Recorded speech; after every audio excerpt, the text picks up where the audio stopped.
Well, welcome back to the Rustic Spirits Podcast, Season 2, and it's still 2025, but we decided we'd kick off with a few episodes before Christmas, and I guess maybe we'll take a little break over Christmas. 1 day, 1 week. We're going to take... Is that because it's on a Thursday is Christmas? Yes. All right, no podcast on Christmas Day. And if you were around last week for the beginning of this season of the podcast, we did a live stream. So, hey there, if you joined us for the live stream, thanks for jumping in on that live and being a part of that chat. That was a lot of fun. Yeah. And we might do that from time to time. We thought that'd just be a fun way to kind of kick off the season. But we're going to jump into this season. We've got some topics. What else have we got coming up? Well, it's summer. It's our summer season. I'm feeling that today. If you haven't watched any of our pods from last season, we've decided to kind of follow the rhythms of homesteading. And those shoulder seasons, spring and autumn, are when you can basically work like all the time. Yep. Winter, everything slows right down, so the pace is a lot slower. And summer, there's this huge chunk of the day that you just don't want to be outside because it's too hot. You'll die here if you are out in the sun all day. I was just saying to someone today, I actually feel like I have less time in the summer than I did in the winter, because even though I've got like another 3 hours of daylight, there's 5 hours of unusable heat in the middle of the day. Yeah. So we decided to come undercover. Oh yeah, do you like our new studio? We've got plans to build ourselves a little bit of a studio so that Regan can take all of the editing side of things out of the tiny house. But this is our little temporary studio. So what folks probably want to know is what's coming up on this season of the podcast. Are we doing anything different? Yes, definitely looking at some guests. Have already recorded a sneaky little guest episode. You can probably guess who. Definitely looking at guests and getting to kind of expand into the wider homesteading community. And I guess like that's might not happen fully this season, but that's what we really want to build this podcast as, not just us having our yammer. Although, you know, that's important to be able to have longer conversations. That's why we started this. Yeah.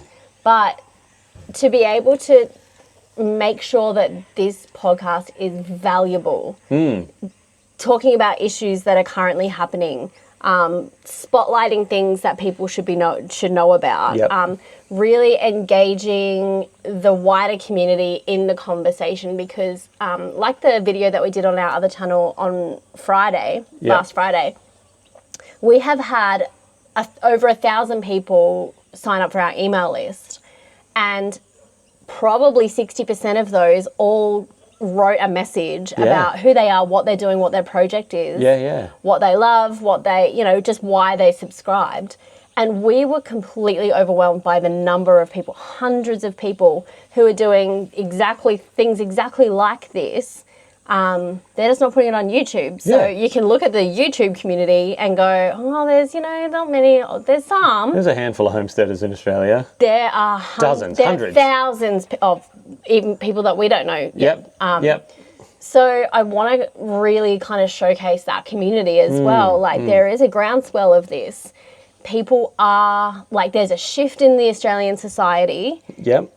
And there's a desire to return to a more simple life, or to be more self-reliant, to look at the systems that are happening and how they're not working for us. I feel like there is a place for that conversation, and people have asked for that in their messages to us on our email list as well. So this season, I really want to develop this podcast into a place where the homesteading conversations happen.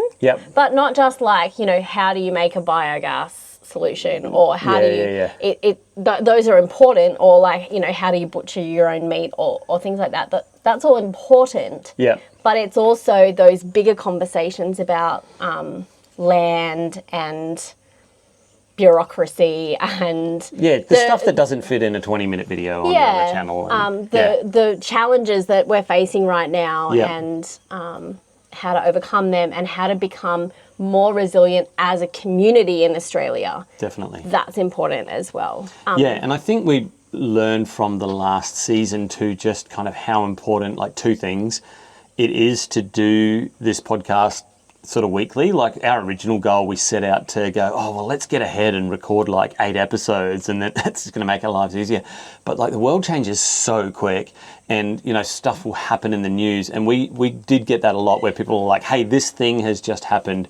Can you tell us what you think about it? And there were some things that was like, what? What is that even? But like people want to know because, you know, I guess as homesteaders, we've chosen to live a certain way that's, I think I used the word the other night, like countercultural, like it is, or counter-narrative is probably, like I don't like countercultural because we are part of the Australian culture, but counter-narrative definitely. Yeah. And so anything that happens in the news that's like even like minusculely related, people are like, what are you doing about that? Or what do you think about that? So there is that aspect of it. And then the last 2 episodes we recorded of last season were just Q&A. And we were only going to do one of those, but like the questions came flooding in. We had to do a second one.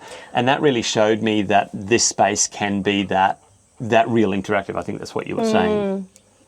And I think we're definitely going to want that again. Like we want questions. We want, if you've got questions that you think the conversation needs to happen, I can't guarantee that we're going to be able to answer every single one. But what we can do is we can start then finding guests that can have those conversations. That's definitely something that we're looking at in all of our spare time. Why did you laugh about that? Just because I just launched another podcast for the guys that I work for, and I'm just laughing at myself going, what are you saying, Kirsty? No, but like we believe in this. Yeah. I guess that's what I was saying. We believe in this. So as happened last season, if you've got questions, if you've got comments, if you've got things that like you want our feedback on, or you want us to like find voices, or if you have voices that you're like, I think these people would be awesome to interview, hit us up in the comment section. That's where we want the conversation to continue after we've finished recording here. Yeah, that's right. I love that about that comment section. It feels like an expansion of the episode where kind of people also get to have their say. Yeah.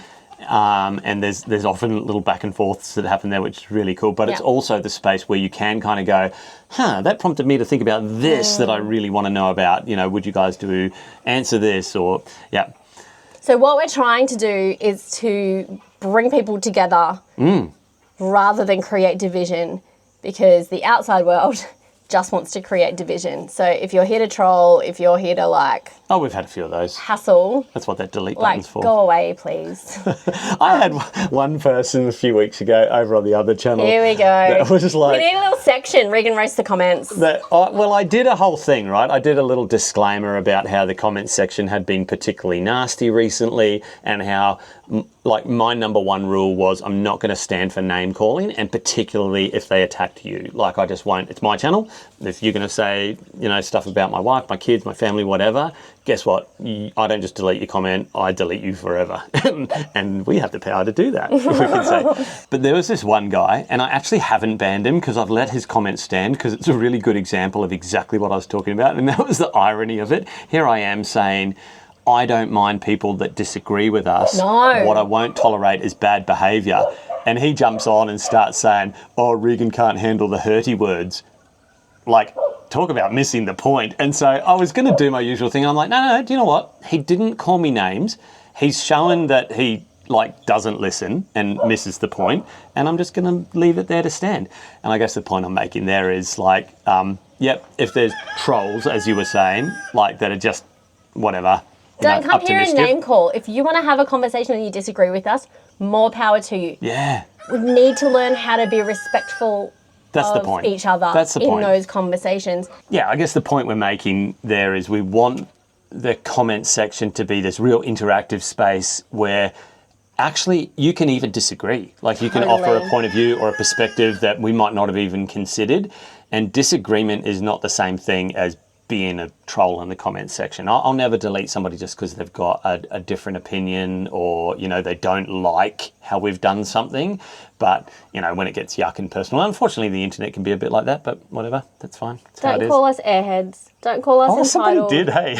Called us airheads. I actually didn't get that one. Someone was like 8 comments, obviously watching a few videos. It's like, don't do that. That's not helpful. Like you're not actually wanting to know something or getting your point across. You're just upset. Or I can tell when someone's commenting as they watch the video, which I don't mind. That's fine. Good. Because, sometimes someone will comment and then it'll be like, there'll be another comment down, oh, you just addressed what I said. Ignore my previous comment. That's fine. It's good. I love it because it means that it feels to, people watching this that it is like a conversation that you're sitting in on. Yeah. And we always said that about this podcast. We wanted it to feel like you're kind of in our backyard or our bush studio with us, having a cuppa and kind of talking about the things that matter to those of us that want to live this self-sufficient, more meaningful freedom lifestyle.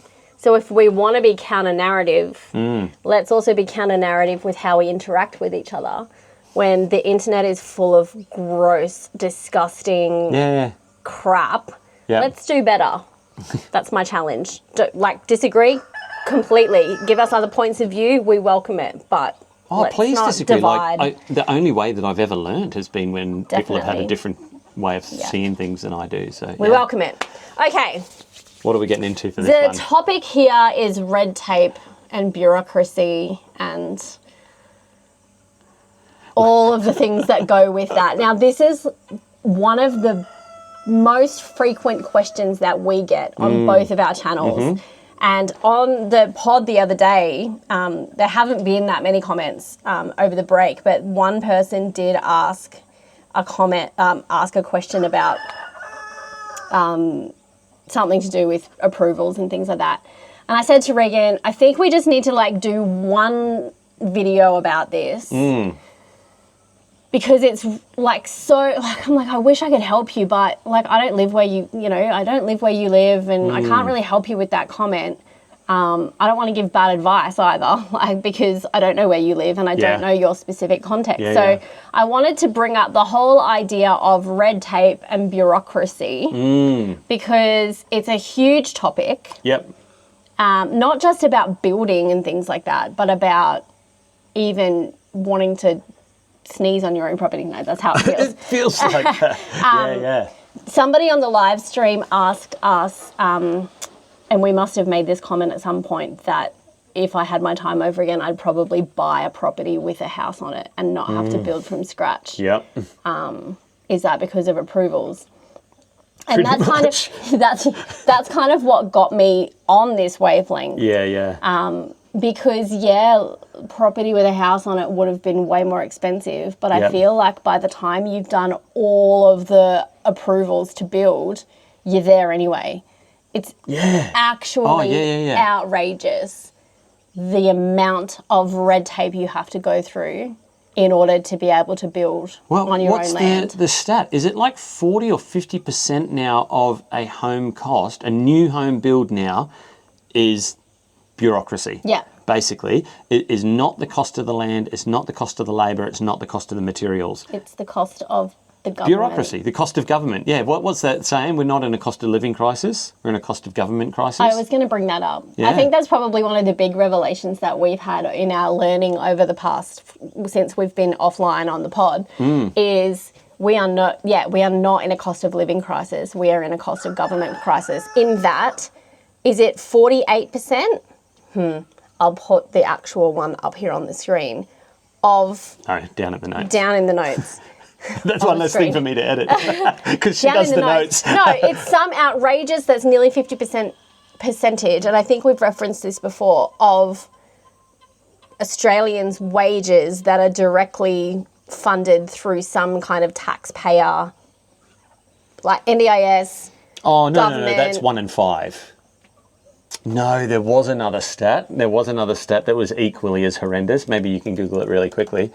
I definitely know one stat was that 1 in 5 employed people in Australia now are a government employee, basically. So that's across all state, local, federal governments. Yeah. I think the other stat was about where income is derived from, and if it wasn't for certain kind of government programs or schemes. And don't get me wrong, one of the reasons we have government is to help us spend the money appropriately, because I don't know about every single need out there in the community, so I can't make that decision, but there are genuine needs out there. And so you have programs and departments and organizations, but, it's kind of like what Elon was saying when he started Doge, was that it's, it's very easy for government to create new departments, but they rarely, if ever, remove them when they're done. And was it there or here? It might have been part of that he was kind of mandating that new departments have these like timeframes attached to them, particularly if they're project based. Yeah. I'm going to have to put this down in the comments because I can't find that out. I'm just looking at like direct government payments, which is 25%. That's like people employed as government workers. So it's 25% now. Of government workers. We'll put the breakdown in the notes. Yeah. It's that plus like NDIS, people on welfare. And don't get me wrong, there necessary. Are people who genuinely need support. It's it's the reason we have the pension. It's the reason we have ability to pay people while they're looking for work. But then there's a lot of people that just take advantage. And meanwhile, the national debt is going up. Yeah. They are spending more. Yeah. Inflation. A part of our thing is sustainability, isn't it? What would a sustainable government look like? Maybe don't spend money you don't have. And we're looking at a government that there's no choice. It's the same. Yeah. There's Liberal, Labor, red, blue. Yeah. It's the same. Do we say red and blue here? Oh, yeah, we do, don't we? Yeah, we do. Purple. It's all the same. It's all the same. It's all the same. Yeah. So, like, when you put yourself in a position like we have, where we are in the middle of council approvals, you really start to see, and it really grates on you, how long it takes, how much it costs, and the things that you have to spend money on. Okay, let's kind of backtrack a little bit. No, I just wanted to say that even the people that are like, that's their job to do. I heard of a story recently. Someone was putting in a pool and they were saying they had to get all of that, like the geotech, get that, like the ground engineering part of that done where they found out at the last minute. Like that wasn't part, they'd done everything that they were told to do. Yep. And it was like, oh no, we're not going to do this until you've had this report done. Yep. But the person who was doing it, like, kind of signed off on it or whatever, was literally to them, I don't have to come out to your property to do that. We can basically just do that from, records that we've got and maps that we know, and we can kind of make some assumptions, and it's just like, yeah, I'll tick that box. I'll just tick that box. $5,000, please. Yep. And it's like, are you serious? Hang on. It's the same cost if they come out, do the tests, probe the ground, whatever they do. I don't know exactly how it works. Or if he just goes, oh, I can look that up on a computer. And my mind kind of goes, buddy, your job is one of the first ones that AI is going to take. Because how redundant is that job that, number one, he doesn't believe in it, he doesn't care. All he's doing is collecting the money, and he doesn't actually need to come out and do what you would think the money is supposed to be for, his time, effort and expertise to come and do the work to make sure the thing's being built safely. Nobody actually believes in it. So why do we actually pay this stuff? Anyway, we'll get down off the high horse. Then we end up with houses that are full of defects. Oh, yeah. And Dad is a builder, and this is what almost sent him like to the loony bin, is why don't people do their jobs properly anymore? So we're still ending up with houses that have defects, pools that have defects, all these things that have all these defects. Even after spending countless thousands of dollars, not just on the actual labour part of it, but on the permissions and the taxes and the reports to make sure that you can or can't, to tell you what you can or can't do. We're still ending up with subpar. So you would think results. More bureaucracy should equal more... Surely. Yeah, like more safety, more...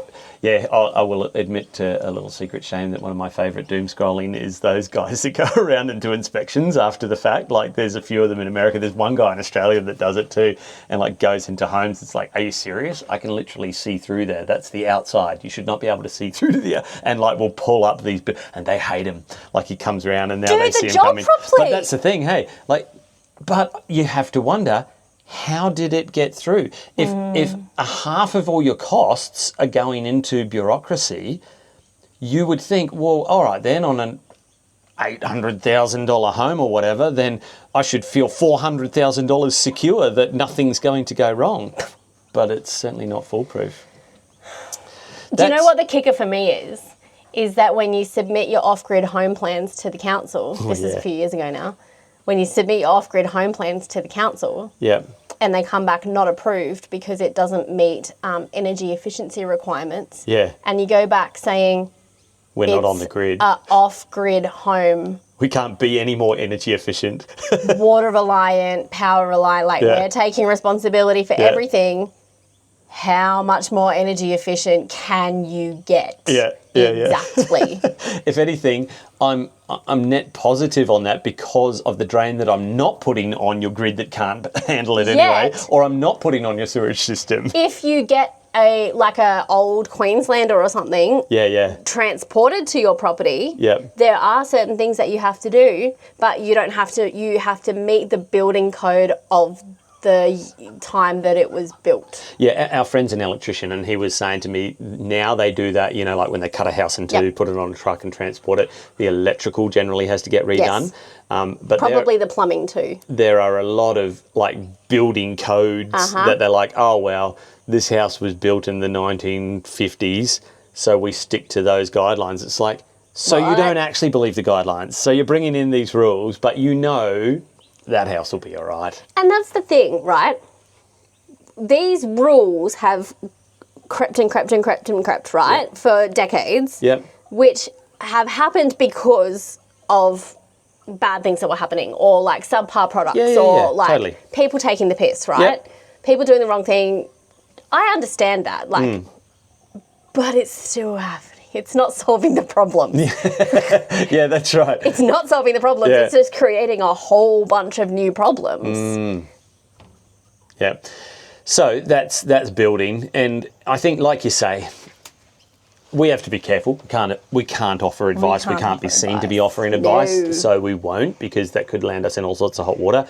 But as you say, there's so many different codes and regulations. Are you building your own home? Are you cutting one in half and transporting it? Are you building a tiny home? I just learned today, one of the best councils, you're never going to believe this, one of the best councils in Australia for allowing a tiny home, guess where? It's Tweed, isn't it? It's Byron. Byron has one of the worst reputations as far as council, the hardest council to work with. They have some of the most relaxed. Now, there's a bunch of homeless hippies there, so that's probably why. Sorry if you live in Byron, but there probably are all of these unapproved dwellings and that, and so they've just well, we've got to do something about it. But isn't that just exactly what we're talking about, where the council have finally gone, do you know what?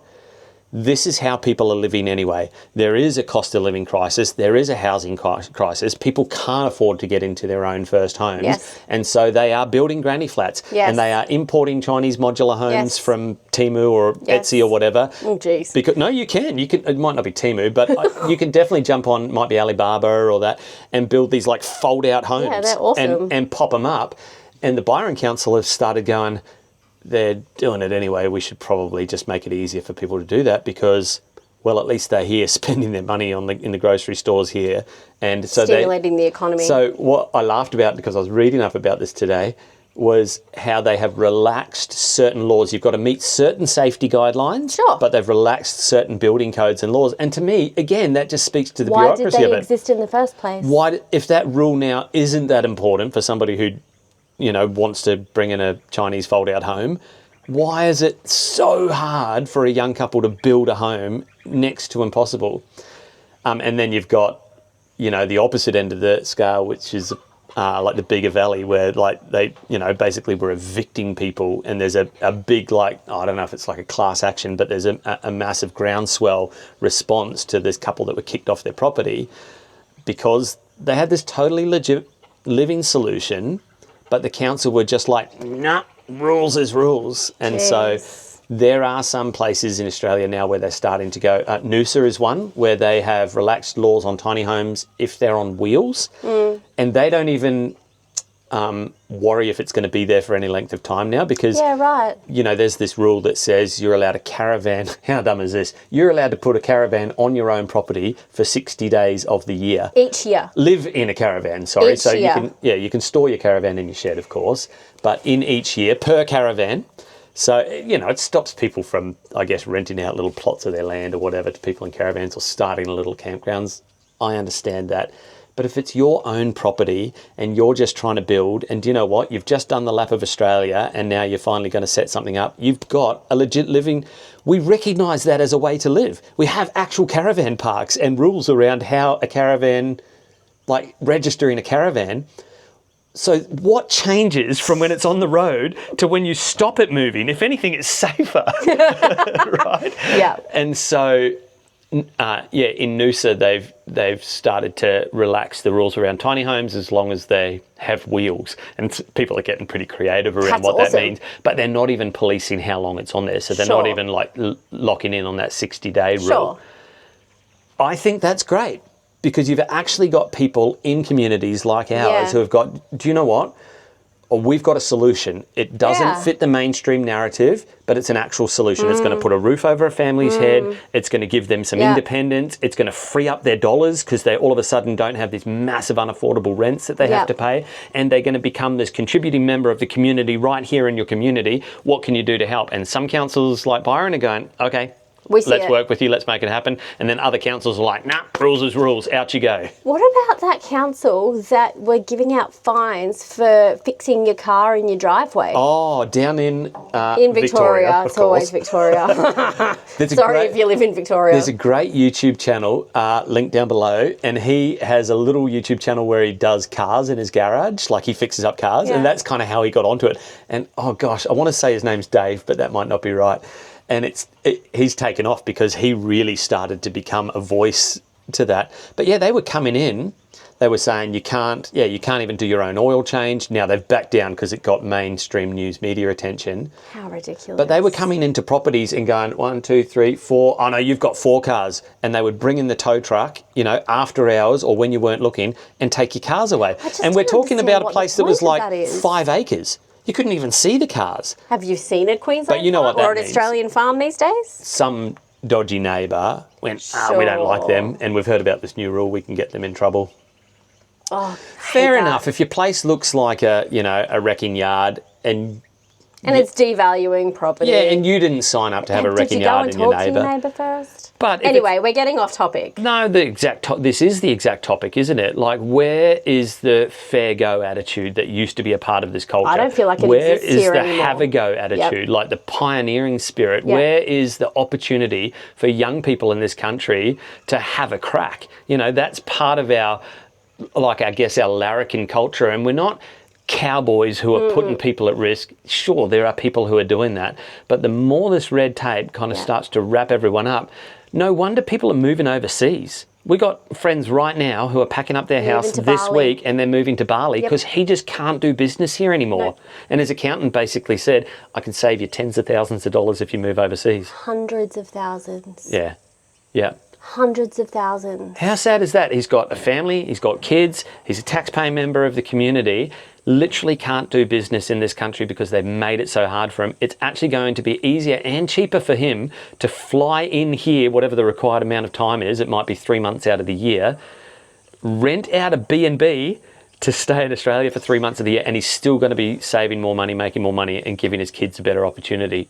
That is a travesty. It's not even a better opportunity. He's going to be more available for his family this way. Yep. And I understand that. Yep. A lot of people that we have this conversation with say, they should stay and fight, like they're taking them, like they're not really Australians. And I'm like, at the end of the day, the government are not here to make our lives easier.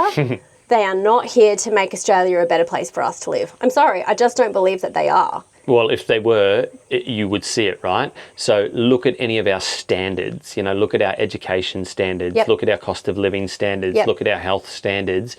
Those, we would be upheld on a pedestal around the world for the country that's getting it right. And our standards are degrading. So if they were doing their job, you would go, do you know what? It's hard. Yep, the bureaucracy is a little bit of a nightmare. We're better off but for look it. at the state of education, so it's definitely worth it. Or look at, how easy it is for a young couple to get into their own first home. So proof's in the pudding, isn't it? Take me back to the Australia of the 90s. There's a great YouTube channel. You guys should check them out. They're called Fields and Flocks. Jim and Lou, and they are in Wales. And they just did an episode on this, and I really valued their kind of balanced approach to this. And they were particularly looking at the red tape around small holdings and what it means, like the different departments you've got to register with for all the different types of livestock. You thought it was hard here. Over there, there's one for chickens, one for cows, one for pigs, one for goats, one for... and he was... That's the same here, though. Oh, no, because a lot of ours get lumped in together. So, like if you're part of the livestock registration program, you report on your chickens, your cows, your goats, and that all on one form. Pork is different. Australian pork is managed differently, and I don't quite understand why. But theirs was like almost per animal, and he was joking and saying, I can't wait to get wallabies because they're the only ones that we don't have to register. Did you know there's wallabies in the UK? No. Literally, there are wild wallabies there. Why? Because some mongrel obviously snuck them on a boat at some point. Just like there's eucalyptus in... in California. Yeah. So, I really valued their approach to it because they just... that video. No nonsense went through and went, yes, it's a headache. Yes, we disagree. It's stupid. You shouldn't have to do it. But we have to. But you have to anyway, so let us give you the shortcut to how to do it. And so kudos to them for making it easy on other people that are in the same boat. But I also loved their comment section because people were like, this is stupid. Dumb. Like, why do we have to do this? And I was thinking about the UK because they only recently passed a law now where you've got to register backyard chickens. And you know why? Have a guess why? Sounds like a legit reason why you've got to register your backyard chickens. I couldn't tell you. What do you think would be the reason? Bird flu. Yeah. Bird flu. So their argument is we make commercial enterprises with chickens register all their chickens and they have to follow certain processes. And so we should do the same for the person who's got 2 pet chickens at home. The research shows the major outbreaks of bird flu, guess where they happen? In the commercial. Battery hen operations, where those commercial operations are, where there is the most amount of concentrated animals. Guess where it almost never happens? Pretty much the number is 0. Backyard. You get 2 pet backyard chickens. And their argument is, someone could visit your home, not clean their boots, then go, and your chickens have got bird flu, and then go to a commercial operation and wipe it out. That's never going to happen. If you've ever been to a commercial operation, your biosecurity means that you're not allowed. You're not allowed to wear your boots there. That's exactly right. The reason we have the higher level of biosecurity where the higher level of risk is because you only need 1 gate. It's not an airlock. You don't need 2 gates. You don't need 1 on the person's home and 1 at the commercial operation. Which tells you it's not really about the bird flu, is it? And that's my point. And so you've got all these people going, okay, all right, it's not that much of a nightmare. We'll just register our chickens. But you should push back and go, why? And give me the case. They don't like you saying why. Give me the case where it actually happened. Yep. And maybe, just maybe, the actual problem is the size of these chicken operations that you allow. Now, I don't want to poo-poo the chicken farmer who barely makes a cent and invests like $500,000 in a shed and isn't making their money back for 3 years. But at the same time, it's also where 99.999% of the problems happen. Yeah. So when I said to you, we need to talk about red tape, you're like, I don't have anything to say. What I do want to say, because whenever somebody asks, I'm just going to say, watch this video. What about approvals? Is it illegal to live off grid? Here's the questions we get. Is it illegal to live? That's a good one. Is it legal to live off grid? Yes. There's nothing about yes. What approvals do you need to be able to do what you do? How long's a piece of string? Yeah, how do you deal with this and how do you deal with that? The reason we won't ever go, you need to do this, Here's the checklist, and this, is number one, Australia is a very big place it differs from state to state, council to council. Yep. So that's just foolish just for can't. us. We just can't. Yeah. Number two, things change all the time. So you might watch a video 3 years later and like it's useless to, Yeah. like it's useless information. Number three, and the most important, is it's really easy to watch content. I do this, you do this. A lot of people and a lot of comments that I get are super surprising to me. It's like, can you tell me how to do this? No, I can't, because it's something that is relatively easy to find out. Yeah. And you need to do the work of finding it out yourself. Yeah. It's becoming more and more frequent that people say to us, can you tell me how to get started in homesteading? No, because that's like such a huge... I hear what you're saying. That's such a huge answer. We can just share our experience Yes. and answer questions the best that we can. Yeah. But if you're not willing to go, okay, like I'm like, here's what you need to know. Yeah. Like here's the things that you need to research. But particularly around this area of bureaucracy and approvals and legislation and rules, Yeah. it is actually really beneficial to go through this process yourself, because when you build your house or whatever, or when you buy a property, it's super helpful to be able to understand what you can and can't do on that property. Yeah. We know that we can, because of where we live, build sheds pretty easily without approvals because of where we live. Yeah. Different on the Gold Coast, Yeah. you know, like different in Sydney City. So there's principles that we can explain about the things that you need to look into, but we can't tell you this is legal, this isn't legal, because it just differs. Well, it's not even just council to council. Like there are things like the land use map that you, and that might not be exactly what it's called. It's the, people know it as the red, orange, white map. No, orange, white, green map. Yeah. And they've probably changed the colours since we last looked at it. Where it's like can clear, can't clear, go to prison if you clear. I can't remember exactly how it works. Don't touch that plant. And it literally changes from year to year. Yeah. And so, and it changes property to property. And what we're allowed to do on this property, my neighbour might not be allowed to do, all because they found, xanthorrhoea growing on his property. And so now all of a sudden you've got this protected grass tree that you're not allowed to clear. And so even though I'm allowed to clear a fire break, he's not, I'm not saying that happened, but that could be a so scenario. the process of learning in this particular instance as well, like sure, if you want to say, how do I get started with incubating chickens? That's a little bit more straightforward. Like we're like, here's the main things that you need to know. Yeah, but when it comes to this sort of thing, you have to go through the process. Stuff is quite easy to find out.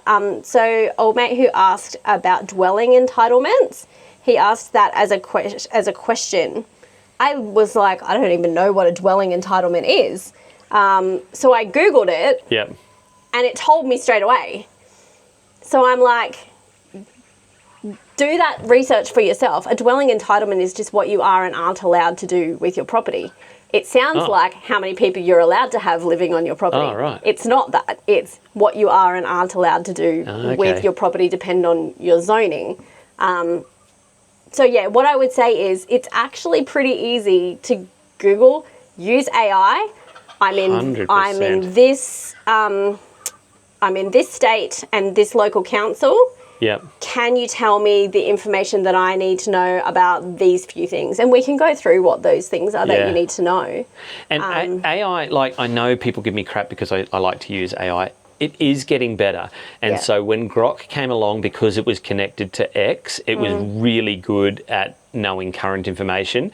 Then ChatGPT recently, and some of their more recent updates, have connected it to the internet.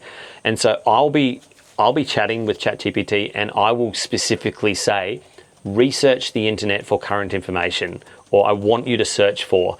And you can see when it does a little, like when it goes away and does research. Deep search. And I've now got set in my ChatGPT, you can kind of set things that you like. And I say, I like you to always provide me with source links and documentation. Yes. And I've since learned from Danny from Hayes Homestead that one of the better ones is Perplexity. For doing research. And I've done this. I've gone and said, I live in XYZ Council. I want you to go to their website website, read their website, which it can do in a split second, and tell me what are the rules for this particular thing that I'm thinking of doing. And it will come back to you. And it's just a good starting point, because now you can go, well, I've got the links, it's given me that. I've got the summary, it's given me that. I've got kind of an understanding based on what it says, but now I can go and read it for myself. And it's a great starting point. Yeah. I think these AI tools will replace, well, they already are. You type stuff in Google now, the first response you get at the top is a Google AI response. And I've recently just changed my browser. I'm now using a browser called Atlas, which is basically both. It switches between like chat and search. The process of doing this, because, and I'll be honest, and if you're like doing this for the first time as well, you might be shocked at what you have to ask permission for. When we bought this and Regan started to talk to my dad about like clearing laws, I'm like, what? What do you mean you have to, what do you mean? Because things that seem common sense are not necessarily common sense. So you really do need to educate yourself about what you can and can't do. I suggest doing that sooner rather than later. Like, so what are the main things that you need to know? Like, what are the main red tape things that you need to... As far as what goes, livestock, you need to know your building. zoning. Yeah, okay. So as far as your land goes, know what your land is zoned. You know, are you RU1, are you RU2, are you RU5? We've lived in all three of those now. But each one's different, down to like how many roosters you're allowed. Definitely not allowed a rooster in an RU5, but you can have one in an RU2. Oh, that was that particular council, so don't quote me on that. So yeah, what are you zoned? Where you can have bees, where you can't have bees. Yeah, what is your vegetation overlay? Yeah, what are your local council regulations for the animals that you want? Some councils don't have specific animal things. And then there are, you know, so there's, all right, I've got to register with Australian Pork and get a pig pass to get my pigs and transport pigs. But then your local council might also have their little bylaws about pigs and whether or not you can keep them and certain distances from fences and all that sort of thing. So it comes down to, and this is helpful if you're looking at property. Get in the habit of learning these tools now. And they'll have changed since 10 years ago when we were buying. You know, there were map overlays and things that you could do in Google Earth, not Google Maps, like Google Earth. You could overlay stuff. You could go to, in New South Wales, it was called 6 Maps. In Queensland, it was called the Queensland Globe. It might be called something else now. And you could overlay data. Where are the unproposed, you know, coal seam gas mines, like all of these things. What am I allowed to clear for bushfire regulations? There's a lot of stuff you can get away with. Hey, here's one. January 2025, so this year just gone, the laws in Australia, and I want to say Australia-wide, I could be wrong on that, so don't quote me, changed, and they had been in place for decades to say you're now allowed to store water without permission for the purpose of fighting a bushfire. How freaking stupid that we didn't have permission to store water for fighting bushfires in a country that regularly catches fire. Like, and I was researching this today. Does that mean we can build new dams for firefighting purposes? You're allowed to store up to 100,000 litres. So it's not a very big dam. You know, that's like 5 water tanks. No, it's a very small dam. And you've like the rules for building dams. What's the rule for how many cubic metres of dirt that you can move before One truckload. Before you need permission? It's about, and again, depends where we used to live. It was 9 cubic metres, which is pretty much what you can fit in a truck. Before you need permission because you're changing the shape of the ground. And then it's like, you quiz them and you go, over what period of time? Oh, well, we don't really have a period of time. It's like, okay, well, I'll get the truck to do 1 this weekend and 1 next weekend. So now you're finally allowed to store water. But here's the joke of that. You know why they would have made that law? Because farmers would have been doing it anyway. And because when the council rocked up, because they got a complaint, because, my neighbour put another water tank on and I don't like the looks of it. And guess what that farmer would have said? I'm fighting bushfires with it, or it's there for security. And so that's a win for the people where they've finally gone, it's pretty ridiculous that we can fine them up to $1 million or 2 years in prison for storing water on their property for the purpose of fighting bushfires. What the travesty there is that we have not had that law since time immemorial, that we had to we finally, that's how slow the wheels of government turn, have implemented a law that says people can keep water on their property for fighting bushfires. So is there a limit of how many water tanks we can have? Probably. Yeah. Rainwater storage, I was trying to research this, and it's different per location. Rainwater storage is a little bit tricky because councils encourage rainwater storage, and in some places in new builds now, it's mandatory that you do rainwater storage, that rainwater feeds your toilet, for example, those sorts of things. But then there are murmurings of laws saying, well, we want to be careful to limit what people can capture from the sky, because I guess the argument is, if I'm in the top of a valley and I capture every little bit of rain that lands on my property, then other people next door doesn't get anything that they used to. This goes back to rule number 1. Don't be a dick. Yeah, be a good neighbour. Sure. But here's the thing, right? How many people have just lived as good neighbours for decades, for centuries? They haven't had to have laws to tell them how to do it. What are the other hurdles we've jumped? So you've got to find out your zoning, find out what you're allowed to clear, what you're not. Find out what water you're allowed to catch and what you're not. What water you're allowed to store and how you're allowed to store it. Yes, there are rules around off-grid in terms of electricity. Don't go doing all your mains wiring yourself if you're not an electrician. Don't do that. You will hurt yourself. You will probably kill yourself. You'll probably hurt and kill other people. Yeah. And don't muck around with that stuff. Don't be a cowboy. But we legitimately, it cost us 10% of the cost of getting power brought to the property in our off-grid kit. Yeah. What was it, 250 grand? Oh, no, it wouldn't have been that much. Because our neighbour next door is off-grid as well. So it was like a kilometre. Now that there's a property that have brought a power pole further, I'm so used to saying, the nearest power line's a kilometre away. I need to go and measure it because that's shorter now. So maybe a few more properties will buy up and we'll just go, it's only 20 grand to connect now. No, I'm never going back. Doing it. Never going. Food, if you're growing your own food, if you're thinking of selling it, they recently tightened up the laws on leafy greens and berries. Really? A lot of people in farmers markets are cracking it now because they've tightened up the food handling and food safety laws on growing greens.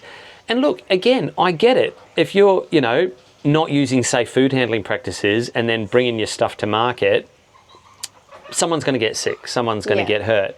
But at the same time, if you make it impossible... Like a restaurant. A licensed food premises, food premises. And I understand the red tape that's involved in food safety. Yep. I've probably still got my food safety supervisor. Oh, you've probably got to update it. It's probably one of those ones you've got to update. Nope. So I do get it, but if you're thinking of setting up a little farm gate stall out the front of your property where you're going to sell eggs, to do that. I know for where we used to live, we were allowed to sell 240 eggs a week. Yep. That was the limit. You go 241 and you need a commercial egg license. Small egg producer. But again, we're allowed to have 99 chickens without... I don't know here. Yeah, I know it was 99 chickens in the last council. Are you going to look?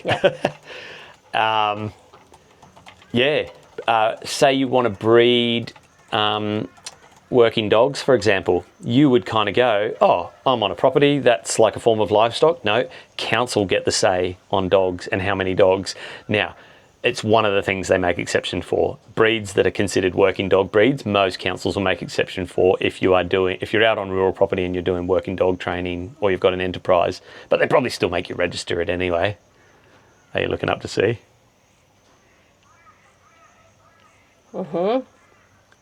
Maximum number of chooks? Are we already over? Time to eat some chooks. 20. 20? That'll be residential. No, 20 residential would be a lot. You're mostly going to find that in suburbia you are allowed a handful of chooks. You're definitely not allowed a rooster. I know when we started, when we were on the Gold Coast... Yeah, there's a rooster one here. Property size more than 400 square metres. Approval required. 5 roosters only. Why would you want more than 1 rooster? I know. I was literally just saying today, I've got a rooster per breed. Actually, I've got 2 roosters for some of the breeds, and I'm like, no, this is too many roosters. Yep, you need approval for more than 20 chickens. Regardless of what kind of land? See, this is where you got to go and read the fine print. The fine print. Actually, that's not accurate either. I'm going to need to research that because we might need to apply for a license. And again, it's probably not going to be one of those things that are particularly hard. Like I remember the farm that we used to manage, it was a once a year thing. You registered with NLIS. I can't remember exactly what the site you get your was. Property number. You've got to pick. So you have to have you just get a property number anyway. They're free and they allow you to do animal movements. And then you'd get a thing every year and it's like you need to update the number of animals you got. And you're like, okay, 2 goats, 25 chooks, 2 llamas, and then that's it. There's it.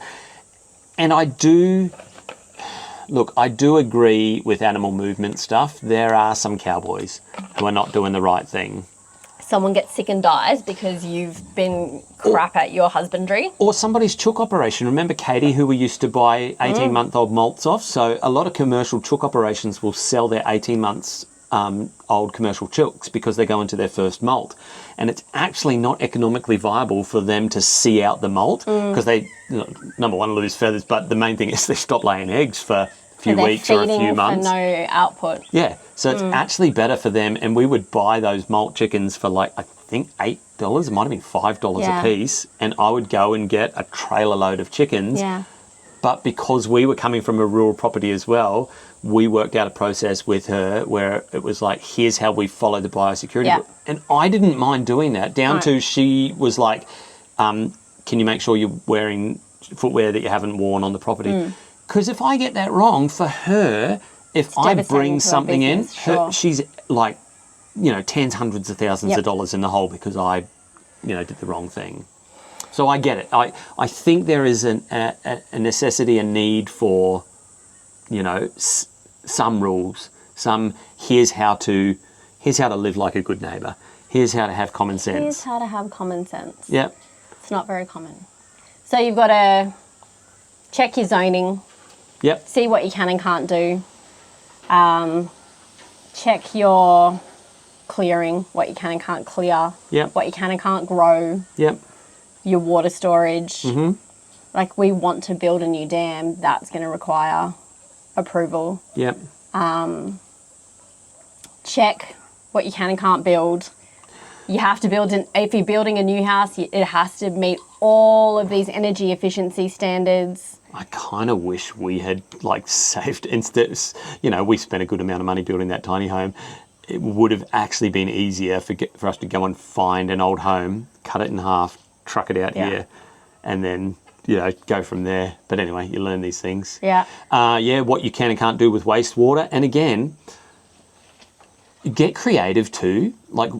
Again, I'm going to advocate for AI here. Use AI before you pay a consultant. You're going to pay a consultant anyway. You're going to pay about 400 consultants. But use AI to ask the question, but how could I? Yes. Because a lot of times you'll go to council or to whoever the regulating body is for what it is that you want to do, and they go, I've never heard of that before. No, I don't think you can do that. That they like their box ticking. This is the thing that you'll learn about bureaucrats. A lot of consultants are like that as well, particularly for off-grid. Well, because it's easy money for them, because it's way easier just to tick the box on the form than to go, they want to do this exception thing. Yeah. So if you've already done the preliminary research, and if you've used AI to go, but I want to do it this way, or I want to build it like this, or how I want to treat, my wastewater like this, or keep an animal in this particular way. Yeah. How could I do that under the, for where I'm living right now? And you would be surprised if you can put together a decent kind of case and outline exactly how you're going to do it and how you're going to meet their requirements. Do their job for them. You know what the bureaucrat likes the most? Is somebody who's just made it easy for them, like the old mate who said, $5,000, I'll sign off on your pool. If you've made it easy for them to go, tick, tick, tick, tick, tick, yep, I did my job. Yeah, don't just look at the rules and go, I can't do anything. It can't be done. That's not necessarily the case. Ask how can it be done? And maybe you might need to tweak something here or tweak something there, or okay, so you don't get that particular aspect, or you have to put this many, ceiling fans in. Sometimes you've got to take the losses. Yeah. But sometimes you can get the wins as well. And if you can just figure out how to go, but how can I? Yeah. A lot of the times, it might take you a little bit more effort. Yeah. But you'll end up with the outcome that you want. Don't just go, I can't. Yep. That's what they count on. Yeah, definitely. That's what they count on. Yep. And I want to be careful how I say this next bit as well, but also don't live in fear of their rules and of their timeframes. You know, they will make it feel like there is this one narrow way that you have to do everything, and there is this time frame or this sequence that you have to do it in. And if you don't do that, you're going to be in big trouble. You know, well, you might be.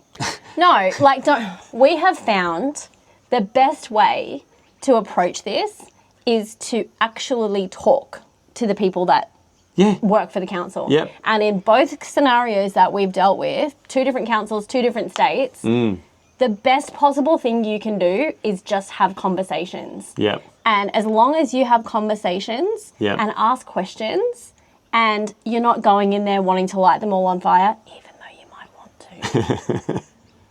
Don't be a dick, because that's not going to get you anywhere as well. Yep. Like, the process is frustrating. They don't care that it is. You're the one that cares that it's frustrating. If you just have conversations, then it's going to be a much more pleasant experience for you than it could be, even though it's not a pleasant experience. Well, 9 times out of 10, how many times did we find that we wanted to do something? We wanted to, I don't know, run an event or something, and they're like, but you can't, or you whatever. And then you go, oh, here's what we're thinking, and here's how we're going to make it easy for you. We've already looked up your regulations. We feel like it comes under this. Yeah. What if we do this? What if we go and get all the neighbours on board by doing, a little neighbour kind of survey first and see, and then, what if we just make your job easier by doing X, Y, and Z? The amount of times that they were like, oh, yeah, I mean, you don't have to do that, but if you would, yeah, all right then. Their job is to tick the boxes. If you can show them how they can still tick the boxes, get them on side. Like, and there is, like, we worked for this one family once, and they hated council. They hated red tape. They hated all the hoops that they had to jump through. And I can appreciate that. But their response to that was, we just don't tell them. And it's like, that's not going to work for you in the long run. No. And the bigger this business gets and the more in the spotlight that it gets, the more we're going to have to go, there's some things historically that we probably have to fix up here. And, they hated that was our approach. But in the long run, we got to know them on a first-hand basis, and if you did get a complaint from the neighbour, they would ring you straight away and go, this happened, but I know you guys said you were going to be running this event, and just checking, did you do it that way, the way that you already told us? Yeah, that's how we do. Okay, no worries. It is just better to get them on board on side. Better to catch more flies with honey. Yeah, than with vinegar. Absolutely. So, all of that to say... Yeah, what are we saying? You have to do your own research. You really do. You have to do it for yourself as well. And Regan forces me, because I'm like, I don't want to deal with this. Regan forces me to read it and understand it, because then when I go, we're solving this problem and we need to build this or we need to do this, he can go, we can't do that because of this regulation. And I'm like, cool. So understanding... And it should be, it's your property, you own it, you can kind of be autonomous with it. That's not the case at all. No, that's how it works in Minecraft. But your property is attached to other properties and is part of a locality. That's right. Just be a good neighbour. Be a good neighbour. But if you can understand from the outset what your actual boundaries are, not just your fences, but where are the parameters that you can move and work, that's going to make your whole process a whole lot easier. Yep. Is it ridiculous, some of the things that you are and aren't allowed to do? Yes. Are some of those things imposing on our ability to be autonomous citizens? Yes. And is there anything we can do about it? No. No, I was going to say, and sorry to seem like I disagree here, you should definitely fight back where you are. Like, I don't like some of the rules that are coming in regarding water usage rights, for example.